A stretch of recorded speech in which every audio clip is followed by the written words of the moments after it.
야, 그 단소 스펜스 지금 에이스 아닙니까 수비에서? 스펜스 엄청 잘하죠. 네. 네. 왜 진짜. 지난 여름에 뺐는지 의구심이 들 정도로. 아니 저는 이 선수가 오히려 왼쪽에 와서 이렇게 잘하나? 저는 이런 생각도 좀 들더라고요. 포스터컬도 선수 보는 눈이 없어요. 그러니까 왜 안 썼는지 도무지 이해가 안 가네. 지금 보면 살라 틀어맞고, 네. 네. 지난 경기에서는 은베모 틀어맞고.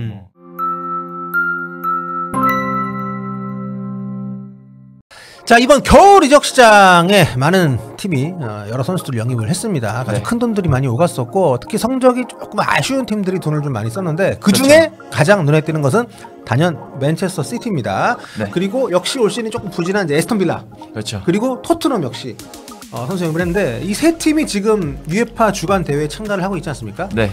그런데 UEFA 뭐 챔피언스리그, 유로파리그, 뭐 컨퍼런스리그 선수 등록 기준이 있어요. 네. 이 겨울에 영입한 선수를 다 등록할 수가 없습니다. 그렇습니다. 그렇기 때문에 제한이 있는데 지금 어떻게 돼 있죠? 이게 그 지금 UEFA 규정이?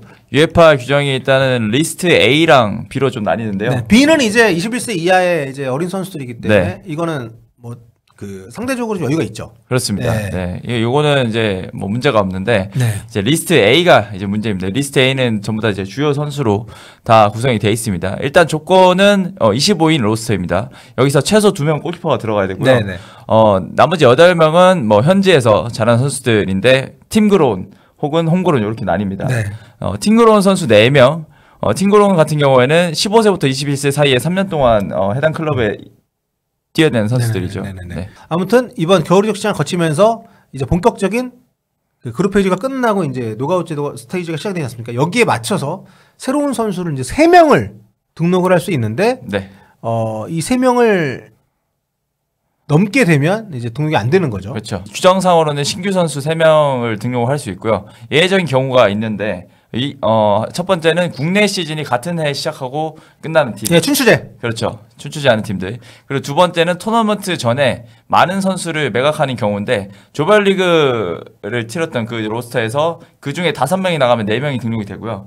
거기서 7명이 나가면 5명을 추가 등록을 할 수 있습니다. 네, 이런 규정이 있어서 이 규정에 따라서 등록을 해야 됩니다. 신규 선수 원칙적으로는 3명이지만 그렇죠. 그 어떤 그 제한에 따라서 그렇죠. 그것도 25인 안에 이제 들어가야 되겠죠. 네. 네. 언급한 팀들 가운데서 이제 맨시티 같은 경우는 이제 3명만 등록할 수 있고요. 네. 네. 지금 신입생이 총 5명인데 여기서 누구를 넣을지를 고민을 좀 해야 되는 상황이고. 네. 2명을 빼야 되겠죠. 네. 네. 지난해 겨울 영입한 에체베리, 아르헨티나 신성까지 이제 올해 2월에 합류를 네. 한다고 하는데 그 선수까지 포함해서 5명이고요. 근데 즉시 전력감으로 영입한 선수는 4명이죠. 네. 네. 그래서 뭐 과르디올라 감독은 내용적인 1명을 꼭 빼야 될 것 같습니다. 네. 후사노프 들어가겠죠? 후사노프가 들어가고 아무래도 지금 뛰고 있으니까 헤이스가 좀 빠지지 않을까 좀 예상이 되긴 하는데. 그렇군요. 네, 좀 더 지켜봐야 될 것 같습니다. 자, 에스턴 빌라 같은 경우에는 1월에 5명 굉장히 영입 많이 했습니다. 네. 리스트 A에 속한 선수 가운데 6명을 이제 내보냈고요. 자, 이렇게 되면은 지금 이제 그 4명을 그렇죠. 새로 등록을 할 수가 있는데 1명을 지금 빼야 되는 상황이고 네. 토트넘이 가든지 복잡합니다. 왜냐하면 토트넘은 올 시즌에 이제 팀그로운 선수 숫자가 이제 부족했기 때문에 맞습니다. 오스틴하고 화이트홈밖에 없었기 때문에 네, 거기 UEFA 선수 등록할 네. 때 그 두 선수밖에 없어서 23인밖에 등록 못했어요. 총 25인인데. 그렇습니다. 그래서 스펜스하고 레길론을 아예 등록을 안 했었습니다. 네. 그렇기 때문에 좀 숫자가 적은 상태로 이제 운영을 했는데 어쨌든 이번 겨울 이적 시장에 내보낸 선수는 뭐 없기 때문에 네. 지금 토트넘은 3명만 추가 등록을 할 수 있는 상황이고요. 그렇습니다. 그런데 지금 현재 그렇다고 해서 지금 뭐 홈그룹이 늘어난 건 아니기 때문에 네. 23인 에서 25인으로 늘어나지 않죠. 네, 23인 중에서 3명을 바꿔야 되는 상황인데 일단 스펜스는 무조건 들어갈 것 같고. 네, 스펜스가 들어간다면 다른 네. 선수를 한 명 빼야 되겠죠. 네, 그렇죠. 근데 지금 드라구신이 십자인대 파열 때문에 시즌 아웃이라는 얘기가 나오고 있습니다. 네, 그래서 드라곤신도 아마 빠질 것으로 좀 예상이 되는데. 네, 그렇게 하나가 처리가 된다라고 하면 네. 포스터 골키퍼를 빼고 킨스키를 넣는 것도 하나의 또 방안일 수 그렇죠. 있고요. 왜냐하면 오스틴 같은 경우에는 팀그로운이라서 빠질 수가 없습니다. 네, 오스틴은 네. 꼭 있어야 되기 때문에 포스터가 아무래도 최근에 좀 활약하고 있는 킨스키로 좀 대체되지 않을까 네. 그런 전망이 있습니다. 나머지 하나는 뭐가 있을까요? 나머지 선수들은 일단 영입생들을 좀 등록을 하지 않을까 네. 싶고요. 네. 만약에 마티스텔? 네, 마텔도 이제 네. 마티스텔 들어가면 누가 빠져야 되지? 그게 좀 고민인 거죠. 네. 토트넘은 거기서 이제 딜레마가 좀 오는 거죠. 네. 지금 들어가 있는 선수 중에서 좀 다들 빠질 만한 선수는 좀 애매하니까. 그러면 뭐 오도베르 같은 선수를 빼야 되나? 뭐 그럴 수도 있고요. 네, 네. 경기 감각이 좀 떨어지거나 아무래도 기여도를 좀 쫙 나열을 해서 거기서 가장 적은 선수를 빼는 게 어떻게 보면 가장 토트넘 입장에서 객관적으로 좀 판단할 수 있는 지표가 아닌가 싶습니다. 네. 단소도 넣어야 될 것 같은데. 단소도 들어가야죠. 네. 그렇게 되면은 단소 대신 어제 단소가 이제 들어오신 대신 들어갈 수 있는 거죠. 네. 그러면 그러니까 스펜스, 단소, 텔, 킨스키. 근데 골키퍼를 안 넣을 수도 있겠다는 생각이 드네요. 그러니까 만약에 근데 굳이 그쵸 비카리오가 그때 돌아온다고 하면 그렇죠. 지금 필드 플레이어가 부족한 상황이니까 네. 야 이거 되게 고민이 되겠다.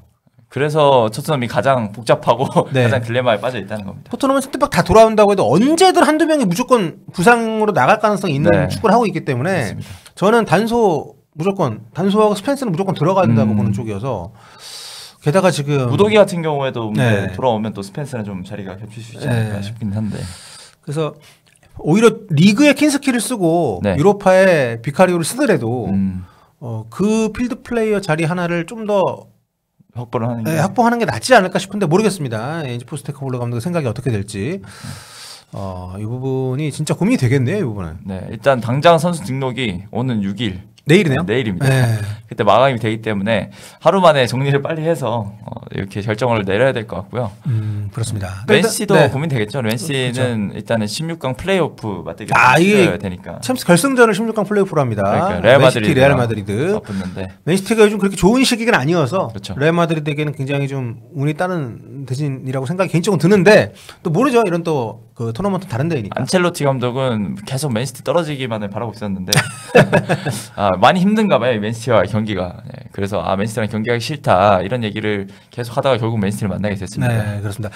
자, 그리고 에스턴 빌라 같은 경우 16강 직행을 했기 때문에 네. 일단은 좀 기다리고 있는 상황이고 그래도 뭐 등록 일자는 똑같습니다만 토트넘이 문제입니다. 아직 뭐 상대팀은 결정이 안 됐고 플레이오프 끝나고 나서 2월 21일에 상대팀이 결정이 되는데 그렇죠. 아무튼 이거 진짜 고민이 되겠네요. 지금 저희 댓글창에도 다양한 의견들이 올라와 계신데 킨스키를 넣어야 된다, 뭐 네. 빼야 된다. 그러니까 일단 다들 단소하고 단서를 빼자는 말도 있어요. 그러네요. 네. 근데 이게 저는 테랑 무조건 될 것 같고 텔은 이 중에서는 그래도 가장 빅리그에서 경험이 된 검증이 된 선수니까. 그렇죠. 챔피언스리그도 뛰었고. 물론 테리 바이에른에서 못 받기 전이었던 선수는 아니지만 네. 그리고 지금 공격 쪽에 아무래도 좀 폼이 많이 떨어졌기 때문에 손흥민 선수가 거의 하드캐리 매경기 하고 있고 네. 부상자도 번갈아 나오고 있는 상황이어서 그 단소 스펜스도 지금 에이스 아닙니까 수비에서? 스펜스 엄청 잘하죠. 네. 네. 왜 진짜. 지난 여름에 뺐는지 의구심이 들 정도로. 저는 이 선수가 오히려 왼쪽에 와서 이렇게 잘하나? 저는 이런 생각도 좀 들더라고요. 포스테코글루 선수 보는 눈이 없어요. 그러니까 왜 안 썼는지 도무지 이해가 안 가네. 지금 보면 살라 틀어맞고, 네. 지난 경기에서는 은베모 틀어맞고, 뭐 이런 거 보면 확실히 재능이 있는 선수입니다. 저는 골키퍼는 안 그래도 많으니까. 뭐 비카리오가 부상으로 안 돌아오거나 부상이 재발하면 모르겠지만 네, 그러네요. 비카리오 유로파리그 뛰면 되기 때문에 네. 아니면 뭐 오스틴도 있고 그렇죠. 네. 오스틴도 있고. 개인적으로는 그런데 모르겠습니다. 포스테코글루가 어떤 그러면 아예 이제 포스터를 빼면 되겠네요. 포스터를 빼고 거기를 필드 플레이어를 채우는 거죠. 그럴 수 네, 있죠. 피카리오가 어차피 들어가 있으니까. 아무튼 굉장히 좀 이런 규정에 대한 고민을 또 해야 되는 게 이런 뭐 지금은 뭐 하위권에 있지만 토트넘이 네. 이런 좀 빅클럽 감독에게는 굉장히 중요한 또 역할입니다. 근데 팀 그론이 확실히 적은 게 좀 음. 너무 좀 토트넘 입장에서는 아쉬운 것 같아요. 25인만 됐어도 좀 더 여유 있게 할 수 있을 텐데. 뭐 베르너를 빼는 것도 솔직히 저는 이해가 가는데 모르겠습니다. 과연 그래도 베르너 정도의 경험 있는 선수는 네. 필요하지 않을까? 굳이 임대를 안 끝내고 또 그렇죠. 데리고 가는 상황에서 네. 베르너의 경험이라는 거를 또 특히 선출 경기인분들은 경험이라는 걸 쉽게 무시 안 하시기 때문에 그렇죠. 챔피언스리그 결승도 뛰지 않았나요? 네. 그리고 일단 토트넘의 유로파도 어쨌든 우승을 좀 노리고 어쨌든 진행을 하는 대회잖아요. 네네네. 네, 모든 컵대에 살아 있는데 그래서 더 신중한 선택을 내려야 될 것 같습니다. 머리를 잘 굴려야죠. 그렇습니다. 자, 아무튼 뭐 토트넘 결정 잘 하시고요. 또 프리미어리그 겨울 적시장 상당히 좀 뜨겁게 지나갔던 부분들을 추가로 정리를 해봤습니다.